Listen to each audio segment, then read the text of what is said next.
Okay, this is your feedback for Creepy Corpse Studios for evaluation question 1.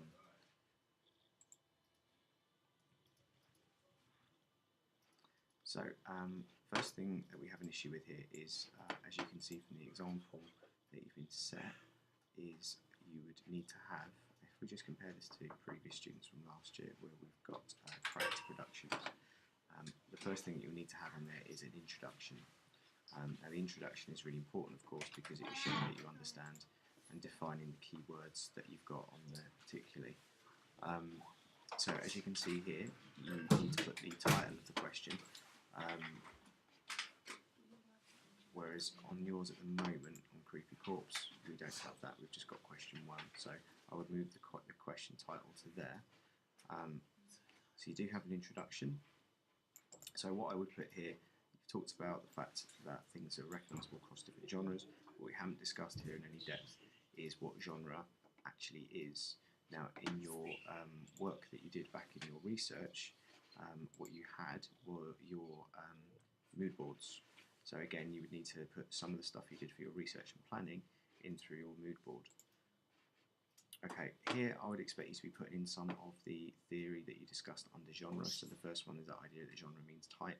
The second thing I'd expect you to be talking about here in terms of using that is why it's important to follow conventions. Now, as a producer, your key thing that you want to be writing about here is it gives you a list of what the audience are expecting to see in order to meet those expectations and satisfy that audience.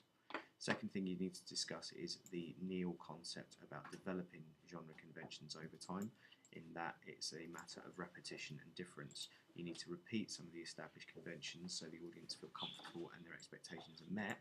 However, if you don't change this from time to time, what then happens is, of course, they become bored and they become predictable, so you'll need to change some of those conventions. So that's what I mean by develop or challenge. So your introduction at the moment isn't introducing these aspects. Moving on to, you have talked about their conventions as seen as a set of rules, so that's good. What you might want to do is list some of them, or using that, for example, would be a good way of establishing what some of those rules are.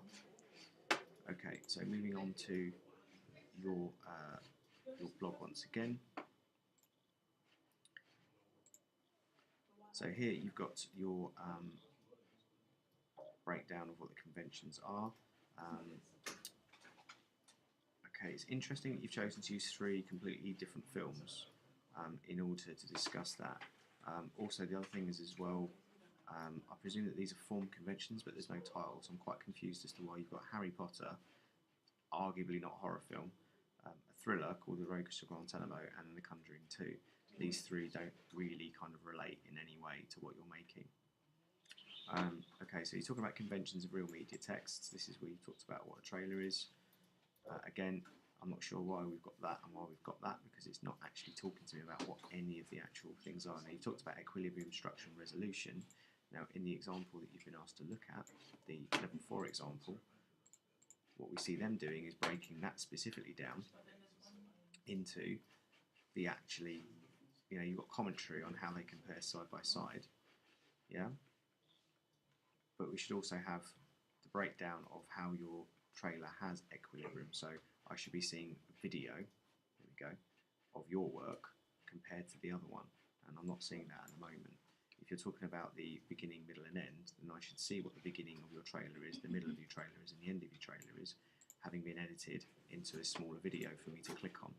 So at the moment I wouldn't be giving you any marks for this because it's not actually showing me anything, or specifically evaluating the question. There's nothing in here where you've answered that question, Sean. Okay, again, movie poster. Yes, these are movie posters. We've talked about what they are. Again, just skimming through this, you've got an analysis, but I'm not sure. We've talked about the bottom third. Yeah, okay. So there's no side by side with your piece of work. So that this establishes it, but it doesn't really establish how it's present in your work. Again, conventions of our own trailer. It's very bitty. It's kind of all over the place at the moment. I'm not really seeing what I need for you to prove to me that you've used or you've challenged or developed.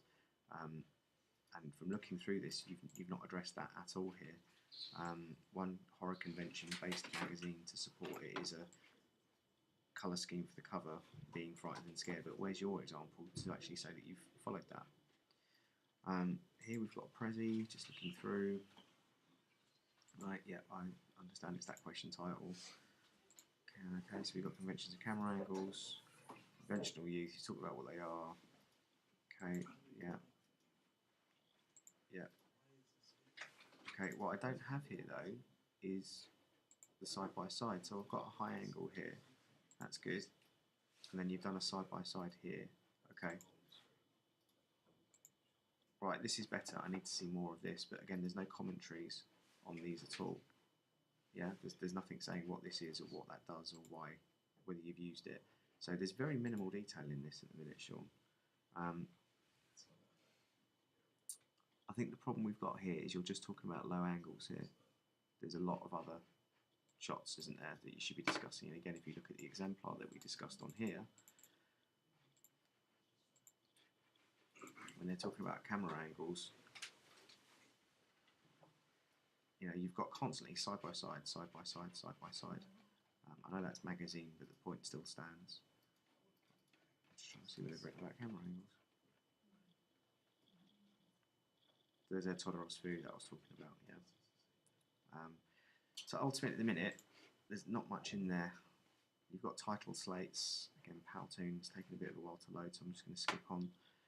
I'm not sure what highlights of the film are and why that's a convention.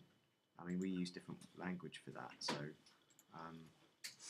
and again, there's no comparison, so, you know, are you using, or are you challenging or developing? You've got Final Girl as your character type. Yep, again, you've talked about what they are. Okay, we've got this here, but again, yeah.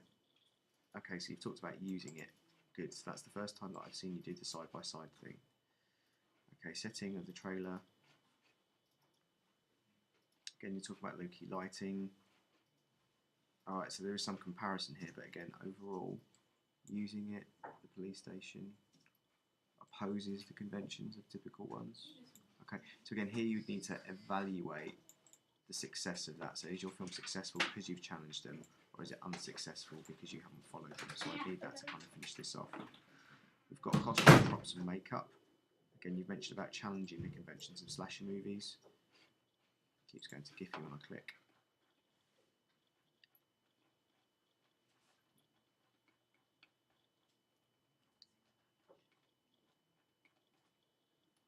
Yep, okay, so we've got one film here. Okay, so you've talked about how a lack of costume. So here you need to discuss, for example, when I keep clicking this, by the way, it keeps taking me to Giphy, so be careful with that, because that's about how you've linked it. If I go to New Tab, it keeps constantly taking me to that, so you need to delink that. Yeah, that's going to cost you in your marks for presentation. It didn't have the use of costume in it. Okay, so again, overall I need a kind of evaluation, but this is good, Deji. Your analysis is a bit more specific and a bit more detailed. I like the fact you've got the GIF in there, but again, we could have turned your film into a series of GIFs, couldn't we? Or at least a slideshow to show me that. Looking at colour scheme, that's Joe Lauday, so I'm going to spin over that. That needs to be taken off your work because that's not yours, that's his. Joe, we've talked about lighting, so you've got side by side here. So you've used it, that's clear to see, so I can see what's going on. Structure, okay, we've got made with ThingLink. Okay, so, okay, that's good, so I can see you've labelled this up in terms of the structure. Yeah, that's good, I like that, that's nice. And then you've done one for this as well. Okay, good. So what I would do is now talk about each of those sections. You've kind of left out the 20-second mark, the 40-second mark, montage, all these words aren't here, or their purpose of doing it. There's also no evaluation of whether, you know, using it or developing it or challenging it has made your film more successful or not. Okay, so we've got non-diegetic sound. Yeah, good. Okay, and again, there's no conclusion. So ultimately at the minute, I think, Sean, your section needs a considerable amount of work in its presentation and the amount of detail. Overall, I'll be balancing this out as a kind of sort of basic moving into proficient, but you're not there yet, particularly in the fact that a lot of it isn't side by side and some of the posts don't address the question. You will obviously, of course, need to be more specific about how you're editing this stuff if you want higher. Probably say at the moment we're looking at the kind of D area. Okay, thanks very much.